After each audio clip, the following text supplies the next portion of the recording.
Yeah? All right, let's go right out to Dove Valley and talk to the Broncos beat writer for the Denver Post. He teams up with Mike Kliss for the best NFL coverage you have ever read. Troy Renck is out there right now. Troy, how you doing? Good, Les. This is Troy. I haven't spent much time with you the last 18 hours, but let's get to the main story that's kind of happened in developing today, and that would be that Adam Schefter, who used to work here at the Denver Post, reported that it was a torn quad that Manning has. Peyton said after last night's game he was healthy enough to play the game. The Broncos have responded that it's a strained quad. Tell us the truth, Troy. What do you think really is going on? Well, I mean, I know he was compromised. He injured his right quad on a block for C.J. Anderson at San Diego. He was on the injury report the following week with a quad injury at that point.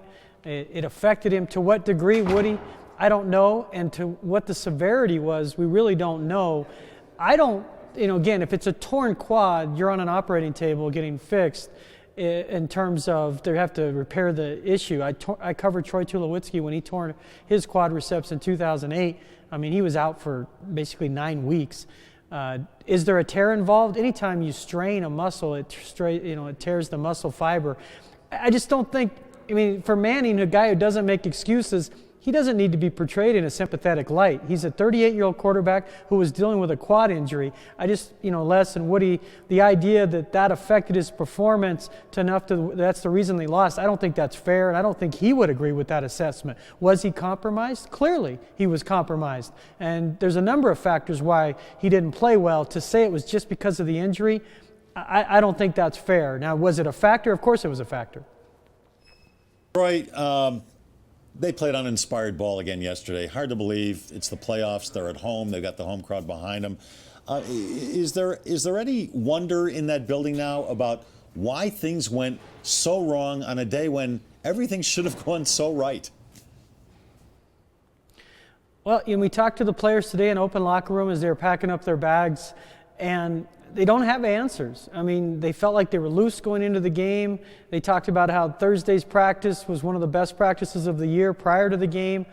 And, were they too tense? Some players will allow, say that perhaps they were a little bit uptight and they started to press a little bit. And that's a function of one of the dangers of saying Super Bowl championship or bust is that kind of can weigh on a team. And they clearly played tight after they got behind, but they don't have an easy explanation, Les, as to why they laid an egg in their biggest game of the season. And obviously, as you guys know, it's kind of looming over this franchise that in the Super Bowl against the Patriots, in the Patriots game in the regular season, and now this game, they clearly had some issues of playing inspired, whether it was playing aggressive, playing smart. All the things that you would expect them to do well in a big game, they've been unable to do, and they've got to find answers to that because, as they say, it's unacceptable. The season wasn't supposed to end at home in the divisional round. Troy, in the first hour, and Mark Kisler joined us, he wrote for today that Peyton Manning's done. He said to us that he will not obviously make the decision, and he's not telling Peyton what to do, that Peyton should make his own decision. Benjamin Hockman, also a columnist and compatriot of you and I, wrote that John Fox should be fired. I'm not going to put you on the spot, but what do you think is going on in regard to what changes will be made and how long that process may take? Do you think we'll learn something in the next few days, or is this going to be dragged out for a couple or 3 months? We're still kind of getting a read on that. Obviously, there's huge disappointment out here that they not only did they not play well offensively, but it was, the defense didn't step up as expected. So it was kind of a system-wide breakdown, meltdown, if you will, Woody.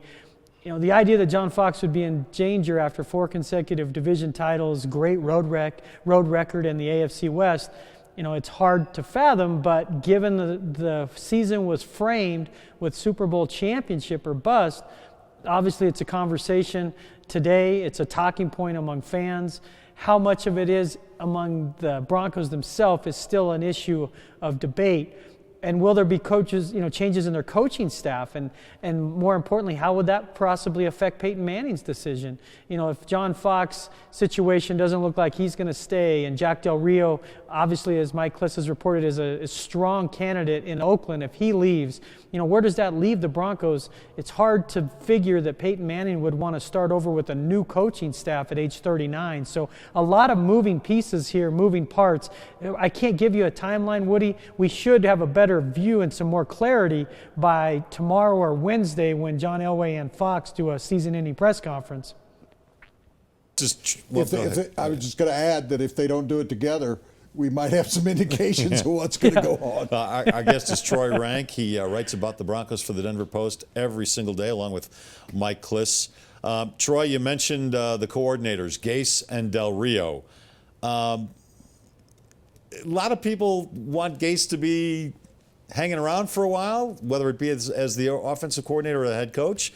And I think more people wouldn't mind seeing Jack Del Rio leave because the defense just hasn't been real good in some games, and they don't feel Del Rio is aggressive enough. What do you think is going to happen if Gase doesn't get a head coaching job? Does he continue as the offensive coordinator here? And if Del Rio doesn't get a head coaching job, does he continue as the defensive coordinator here?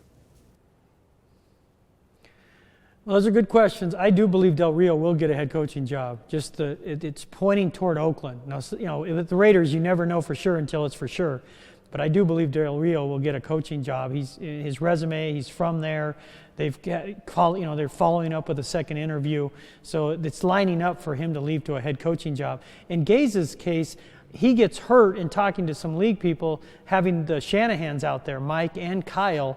Because Mike's a more accomplished version and a brilliant offensive mind than Gaze. And Kyle Shanahan is kind of similar to Adam, so that doesn't help Adam in terms of getting a head coaching job. It's less likely that he would get one. Now, he's got a chance, but Todd Bowles is still out there. He's a hot candidate. Dan Quinn, the Seattle Seahawks defensive coordinator, appears to be the front runner now for the Jets. The Bills' job has now gone away to Rex Ryan. So it appears right now it's less likely that Adam Gase would leave. As in terms of becoming a head coach. I would see him staying on as offensive coordinator, certainly. And again, that's what I was saying before. If, would there be an understanding that maybe Gase is the coach in waiting, and maybe they'd never say that publicly, but the idea that Peyton Manning would start over at 39 with a new coach, new offensive coordinator, I don't see that. I mean, I think that would be the one thing, and I believe, my opinion only, that's why he was partly non-committal last night when talking about, are you returning next season? I think he's waiting to see how all these pieces fit together, because his health, he will get better. He's not going to get any younger, and that's a big issue, but he's going to heal. The issue is, would he want to come back if there's dramatic change in the coaches he deals with? Because you guys know as much as I do, he's obsessive and attention to detail and trying to start over and form new relationships. That would surprise me if Peyton would be interested in that. Troy, we discussed in the first hour that Jay Glazer reported before the game that John Fox would be available if the Broncos lost that game. You know as well as the three of us who've been here the first hour that Glazer and John Fox have a unique, close relationship. And Glazer, when he comes to town, actually is allowed on the field where the media is not allowed. Do you think that might have strained his relationship with John Elway, that if John Elway thinks that John Fox put that out to Jake Glazer? Well, it can't help because the timing was awful. If it had come out after the game, that's different. I mean, the idea that Coach John Fox would want that information out prior to the game seems unusual. It doesn't reconcile. Why would he want that info out before? Now, after, yes, that doesn't mean he didn't say it at some point. It just feels like, putting it out there before the game, that could be a calculated mistake if, in fact, that was his intention. I don't know that. He's saying that, last night he said, reports are reports and they can be inaccurate, whatever the case. But, yes, Woody, those kind of things, after a sensitive loss and a gut-wrenching type loss, all things come into play. You know that better than I do. Both of you having covered professional sports for decades. Sometimes it's not what you say, but when you say it. And if things like that get out feelings get hurt, and that could certainly affect the decision process if they're on the fence. We're trying to get a better read on that. That's the issue is, given John Fox's success, how do you frame the discussion about him based on does he want to leave and he didn't win the Super Bowl? If it's just framed narrowly, obviously John Fox is in a tough situation. If it's framed on a bigger picture in the season and context, it wouldn't make much sense to fire him. Troy, as always, great stuff, and we really appreciate your time, and we really appreciate the job you did for the Denver Post covering the Broncos this year, although we know the beat never ends. I mean, it's just as busy in the offseason usually as it is during the season. And since he brought up Mike Shanahan and Kyle Shanahan, I think it's only right because of the reports the last couple of weeks that we've given. We'd like to give you a gift certificate to Shanahan's restaurant to take your family out there, Troy. That sounds fantastic. I appreciate it. I love the fact you guys think enough of me to have me on.